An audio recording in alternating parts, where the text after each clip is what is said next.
Hello everyone, welcome to my YouTube channel associate learning. तो आज हम पढ़ेंगे क्रिया प्रसूत अनुबंधन सिद्धांत यानी ऑपरेंट कंडीशनिंग थ्योरी, जो कि बीएफ स्किनर द्वारा दी गई है।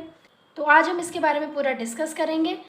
अगर आप कैंपस के लिए तैयारी कर रहे हैं या फिर एफिलिएटेड कॉलेज के लिए तैयारी कर रहे हैं तो आप हमारे चैनल से ज्वाइन कर सकते हैं, क्योंकि जो सिलेबस है वो सभी का सेम है, मगर जो कैंपस है उसमें इंटरव्यू भी है। तो ये जो टॉपिक है वो इंटरव्यू में भी आपके काम आ सकता है। ठीक है, तो चलिए शुरू करते हैं हम अपनी आज की क्लास। तो वीडियो को शुरू करने से पहले अगर आप चैनल पर नए हैं तो चैनल को सब्सक्राइब करें, बेल आइकन को प्रेस करें। आप हमारे टेलीग्राम चैनल से ज्वाइन कर सकते हैं।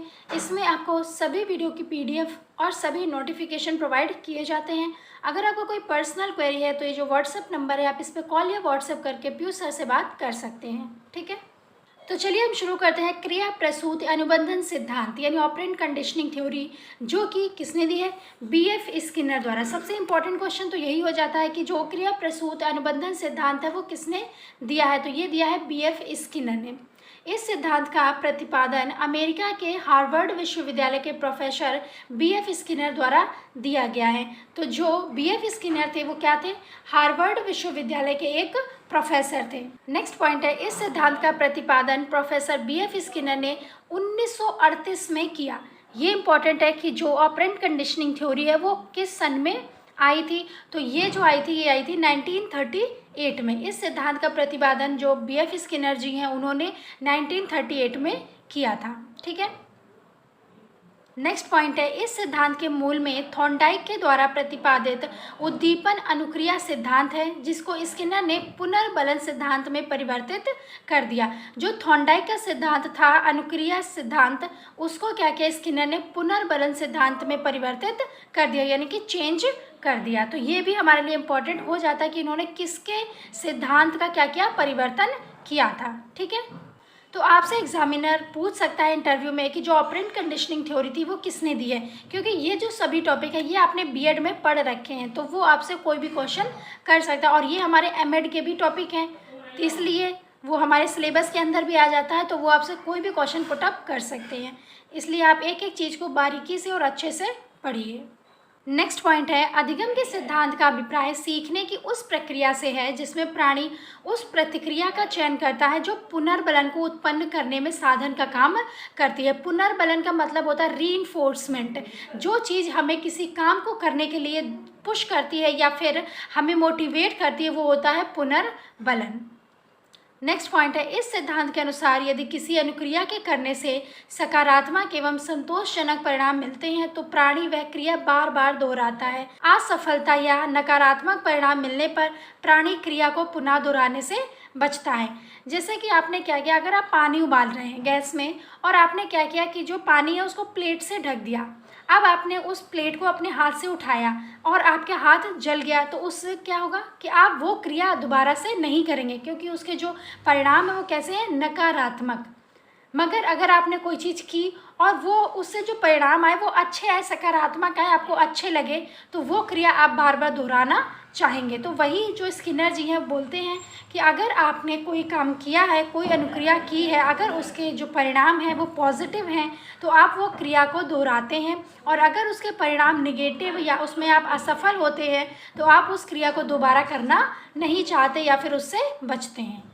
स्किनर ने इस सिद्धांत की खोज के लिए कबूतर एवं सफ़ेद चूहों प्रयोग किए।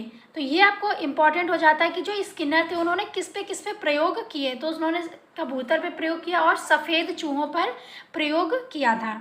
ठीक है, अब जो स्किनर ने एक्सपेरिमेंट किया था हम कुछ उसके बारे में देखेंगे। स्किनर ने एक भूखे चूहे को इस बॉक्स में बंद कर दिया। एक बॉक्स लिया उन्होंने, उसमें उन्होंने क्या किया? चूहे को बंद कर दिया। भूख की तड़प से चूहा इधर उधर उछलता है। इस दौरान एक बार उछलने से चूहे के पिंजरे से लीवर दब जाता है। जो उन्होंने लीवर लगाया हुआ था जिससे कि पिंजरा खुलता था, जब वो चूहे ने इधर उधर झटपटाना शुरू किया तो वो लीवर दब गया और भोजन के कुछ टुकड़े गिरते हैं। जब वो लीवर दबा तो उससे क्या हुआ कि कुछ टुकड़े भोजन के गिरे ऐसे, और उसको भूख लगी थी तो उसने वो टुकड़े खा लिए। तो ये क्या हुआ? उसके लिए उसने अगर जो क्रिया की उससे उसको पॉजिटिव परिणाम मिले। ऐसे ही कई बार उछल कूद करने एवं लीवर के दबने से चूहे को भोजन की प्राप्ति हो जाती है। तो क्या हुआ कि उन्होंने चूहे पर एक्सपेरिमेंट किया, उन्होंने एक चूहे को बंद किया और एक लीवर लगा दिया। जब वो लीवर दबता था तो कुछ भोजन के टुकड़े उससे गिरते थे। तो यही क्या हो जाएगा, पुनर्बलन यानी रीइंफोर्समेंट। अब वो भोजन जो गिरा वो उसके रीइंफोर्समेंट का काम कर रहा है, क्योंकि उसको जैसे ही देखा उसने कि हमें भोजन मिल गया है तो उसने दोबारा उछल कूद शुरू की और वो लीवर फिर से दबा और फिर से वो जो भोजन था वो गिरा। इस हिसाब से उसने अपनी भूख को मिटा लिया। तो जब हम पॉजिटिव चीज़ों की तरफ बढ़ते हैं तो हम उस क्रिया को बार बार करते हैं, और अगर ऐसा होता कि वो उछलता कूदता रहता, कुछ भी नहीं होता, तो वो एक टाइम पर आकर वो शांत बैठ जाता। ठीक है। भोजन चूहे के लिए प्रबलन यानी रीइंफोर्समेंट एवं भूख उसके लिए ड्राइव का काम करती है। तो भोजन है वो चूहे के लिए क्या है, रीइंफोर्समेंट, और जो भूख है वो उसके लिए प्राणोदित का काम करती है यानी ड्राइव का काम करती है। ठीक है। तो ये इंपॉर्टेंट हो जाएगा। जो स्किनर है उन्होंने किस पे एक्सपेरिमेंट किया, तो कबूतर पे और चूहे पे उन्होंने एक्सपेरिमेंट किए थे। नेक्स्ट हम देखेंगे क्रिया प्रसूत अनुकूलन सिद्धांत की विशेषताएं, characteristics of operant conditioning theory. First characteristic है, यह सिद्धांत क्रिया के परिणाम को महत्व देता है। जो क्रिया परिणाम तक पहुंचती है वही सिद्धांत इसको महत्व देता है। क्रिया प्रसूत अनुकूलन सिद्धांत में पुनर्बलन यानी रीइंफोर्समेंट एक आवश्यक तत्व है। जो रीइंफोर्समेंट है, स्किनर ने बोला कि जो रीइंफोर्समेंट है वो सबसे इम्पॉर्टेंट है। अगर किसी भी को भी रीइंफोर्समेंट नहीं मिलेगा तो वो कोई भी काम करने के लिए उत्तेजित नहीं होगा। अगर हम भी पढ़ाई कर रहे हैं, अगर हमारे मार्क्स अच्छे नहीं आ रहे हैं या फिर हमें उसका पॉजिटिव रिजल्ट नहीं दिख रहा है तो हम भी उस कार्य को बार बार फिर नहीं करेंगे। अगर हमारे अच्छे मार्क्स आ रहे हैं तो हम सोचेंगे हमारे और अच्छे मार्क्स आएँ, तो वो क्या है, रीइंफोर्समेंट है। कोई भी चीज़ हमें क्या करती है, पुनर्बलन करने पर प्रोत्साहित करती है। नेक्स्ट पॉइंट है, यह सिद्धांत सीखने की क्रिया में अभ्यास पर अधिक बल देता है, यानी कि अगर आप एक काम को बार बार करेंगे तो आप उसको जल्दी सीख जाएंगे। इस सिद्धांत के अनुसार सीखने की क्रियाओं का संचालन मस्तिष्क से होता है, इसलिए इस प्रकार का अधिगम स्थायी रहता है। अगर आप कोई क्रिया कर रहे हैं तो वो किससे होगी, मस्तिष्क से होगी, और वो आपके लिए स्थायी हो जाएगी, यानी आपने जो भी लर्निंग करी है वो आपकी परमानेंट हो जाएगी।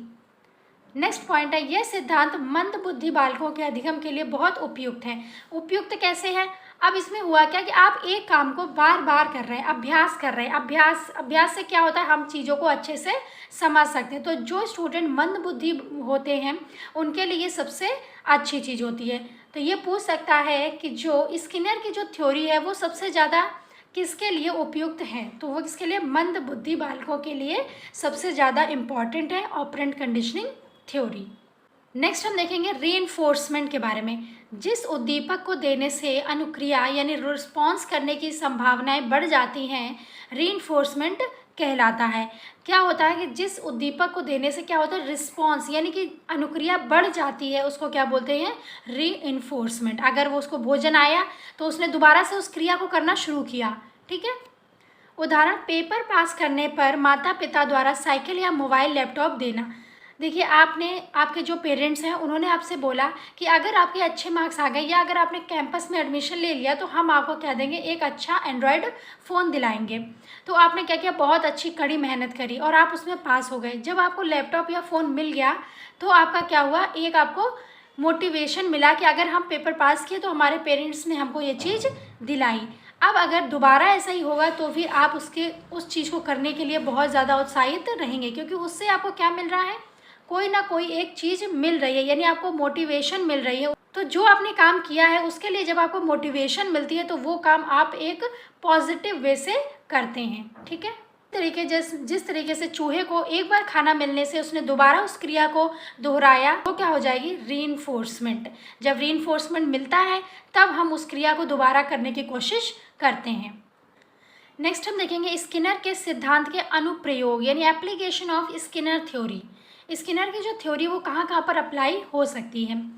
फर्स्ट पॉइंट है आकार देना यानी शेपिंग। आकार देना व्यवहार का क्रमिक सन्निकटन है। स्किनर का तर्क है कि क्रिया प्रसूत अनुबंधन के सिद्धांतों का उपयोग अत्यंत जटिल व्यवहार का उत्पादन करने के लिए किया जा सकता है। यदि पुरस्कार और दंड एक तरह से दिए जाते हैं कि किसी जीव को हर बार वांछित व्यवहार के करीब ले जाने के लिए प्रोत्साहित किया जा सकता है। पुरस्कार यानी रीइंफोर्समेंट और दंड अगर आप किसी भी चीज़ में रख दें तो वो क्या होता है, वो अच्छे से काम बच्चा करेगा। अगर उदाहरण के लिए हर हफ्ते धीरे धीरे आपके द्वारा धूम्रपान की जाने वाली सिगरेट की संख्या कम करके धूम्रपान को छोड़ना, तो ये क्या हो जाएगा, शेपिंग। आप धीरे धीरे किसी चीज़ को, काम को कर रहे हैं, ठीक है। नेक्स्ट हो जाएगा श्रृंखलन यानी चेनिंग। श्रृंखलन एक शिक्षा पद्धति है जिसमें उप कौशल को एक क्रम में प्रबलित किया जाता है ताकि शिक्षार्थी अधिक जटिल व्यवहार करने में सक्षम हो सके। आई होप आपको समझ में आ रहा होगा। अगर आपको समझ में आ रहा हो तो वीडियो को शेयर करें, लाइक करें, कमेंट करें। नेक्स्ट हम देखेंगे टोकन अर्थव्यवस्था, टोकन इकोनॉमी। टोकन अर्थव्यवस्था एक ऐसी प्रणाली है जिसमें लक्षित व्यवहार को टोकन के साथ प्रबलित किया जाता है और बाद में पुरस्कारों के लिए आदान प्रदान किया जाता है। अच्छे व्यवहार को पुरस्कृत करने के लिए शिक्षक छोटे बच्चों को स्टार देकर प्राथमिक विद्यालय में टोकन अर्थव्यवस्था का उपयोग करते हैं। आपने भी देखा होगा कि जब आप स्कूल में थे तो आपके जो टीचर्स थे वो आपको गुड देते थे, वेरी गुड देते थे। कुछ टीचर छोटे बच्चों को कहीं टॉफ़ी, कहीं स्टार, ये सब देते थे। तो ये किसका काम करता है, टोकन इकोनॉमी का। तो ये बच्चों को उनके व्यवहार में परिवर्तन लाने के लिए किया जाता है कि अगर हम बच्चों को टॉफ़ी दे रहे हैं या स्टार दे रहे हैं तो वो क्या होता है, उससे प्रोत्साहित होता है, मोटिवेट होता है और अच्छा काम करने की कोशिश करता है, ठीक है। नेक्स्ट हमारा है प्रीमैक प्रिंसिपल। प्रीमैक सिद्धांत कहता है कि एक अधिक वांछित गतिविधि कम वांछित गतिविधि के लिए एक सकारात्मक प्रबलन के रूप में काम कर सकती है। उदाहरण के लिए मान लीजिए कि आप अपने बच्चे से कहते हैं कि यदि आप इस अध्याय को पढ़ते हैं आप जाकर कार्टून देख सकते हैं। अध्याय को पढ़ने के लिए कार्टून एक प्रबलन के रूप में कार्य करता है, ठीक है। तो हुआ क्या, वो जो पेरेंट्स हैं उन्होंने अपने बच्चे से कहा अगर आपने ये अध्याय पूरा पढ़ लिया तो आप कार्टून देख सकते हैं। तो वो जो कार्टून है वो उसके लिए क्या कर रहा है, रीइंफोर्समेंट का काम कर रहा है, मोटिवेशन का काम कर रहा है। तो उससे उसको क्या मिला कि अगर हम जल्दी से पढ़ लेंगे तो फिर हमें कार्टून देखने को मिलेगा, ठीक है। प्रीमेक का मतलब क्या है, एक सिद्धांत का नाम डेविड प्रीमेक के नाम पर रखा गया जिन्होंने मूल रूप से 1965 में इसका वर्णन किया था। इसीलिए इसका क्या होगा, प्रीमेक सिद्धांत यानी प्रीमेक प्रिंसिपल। ये भी आप याद रखिएगा कि जो प्रीमेक प्रिंसिपल है ये किसने दिया है, तो ये डेविड प्रीमेक के नाम पर रखा गया है और इन्होंने 1965 में इसका वर्णन किया था।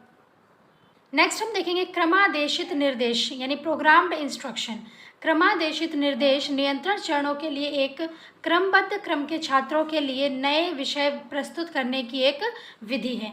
छात्र प्रोग्राम्ड मटेरियल के माध्यम से अपनी गति से स्वयं कार्य करते हैं और प्रत्येक चरण के बाद परीक्षा प्रश्न का उत्तर देकर अपनी समझ का परीक्षण करते हैं। तो इसमें होता क्या है कि जो बच्चे हैं वो अपने इच्छा के अनुसार, अपनी गति के अनुसार स्वयं कार्य करते हैं, स्वयं सीखते हैं और प्रश्न उत्तर भी करते हैं, ठीक है। फिर उन्हें तुरंत सही उत्तर दिखाया जाता है या अतिरिक्त जानकारी दी जाती है और जो उन्होंने क्वेश्चन के आंसर दिए हैं उसका अगर उन्होंने गलत आंसर दिया तो उसका सही उत्तर दिखाया जाता है और जो उसका एक्सप्लेनेशन होता है वो भी उनको दिखाया जाता है, ठीक है, जिससे तत्काल प्रतिक्रिया प्राप्त होती है। ये छात्रों को अपने स्वयं के सीखने और क्षमताओं के बारे में आश्वस्त महसूस कराता है। जैसे कि आपने मॉक टेस्ट दिए होंगे, मॉक टेस्ट में क्या होता है कि जैसे ही आपने आंसर पर क्लिक किया उसमें पूरा लिख कर आ जाता है कि इसका आंसर सही कौन सा है और क्यों सही है, यानी उसका एक्सप्लेनेशन पूरा लिख कर आ जाता है, जिससे आपको तत्काल प्रतिक्रिया प्राप्त होती है और आप अपने को वहाँ पर क्या कर सकते हैं, रिमार्क देख सकते हैं कि हम कहाँ पर स्टैंड कर रहे हैं। तो यही क्या होती है, प्रोग्राम्ड इंस्ट्रक्शन। जब बच्चा अपनी खुद की गति से सीखने की कोशिश करता है, परीक्षा प्रश्न का उत्तर देता है और उस प्रश्न का उत्तर तुरंत आ जाता है तो उसको क्या बोलते हैं, प्रोग्राम्ड इंस्ट्रक्शन। नेक्स्ट हम देखेंगे जो स्किनर की थ्योरी है उसके क्या क्या क्रिटिसिज्म है, ठीक है, आलोचना, क्योंकि किसी भी थ्योरी की कुछ ना कुछ आलोचना जरूर होती है। तो अब हम देखेंगे जो स्किनर की थ्योरी उसमें कौन कौन सी क्रिटिसिज्म है।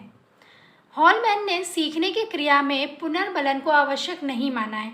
एक हॉलमैन है, हॉलमैन ने बोला कि जो सीखने की क्रिया है उसमें रीइंफोर्समेंट को इतना इम्पोर्टेंस उन्होंने नहीं दी है, जबकि स्किनर ने पूरा जोर किस पर दिया है, रीइंफोर्समेंट पर, कि अगर बच्चे को अगर आप रीइंफोर्समेंट देंगे तो वो उसकी जो क्षमता है वो बढ़ जाएगी। उन्होंने प्रश्न किया कि यदि पुनर्बलन से ही अधिगम शीघ्र होता है तो कुछ लोग कष्ट की परिस्थिति में कैसे सीखते हैं, ठीक है। तो ये उन्होंने क्या बोला, एक उन्होंने क्रिटिसाइज़ किया स्किनर की थ्योरी को। किसने किया, हॉलमैन ने।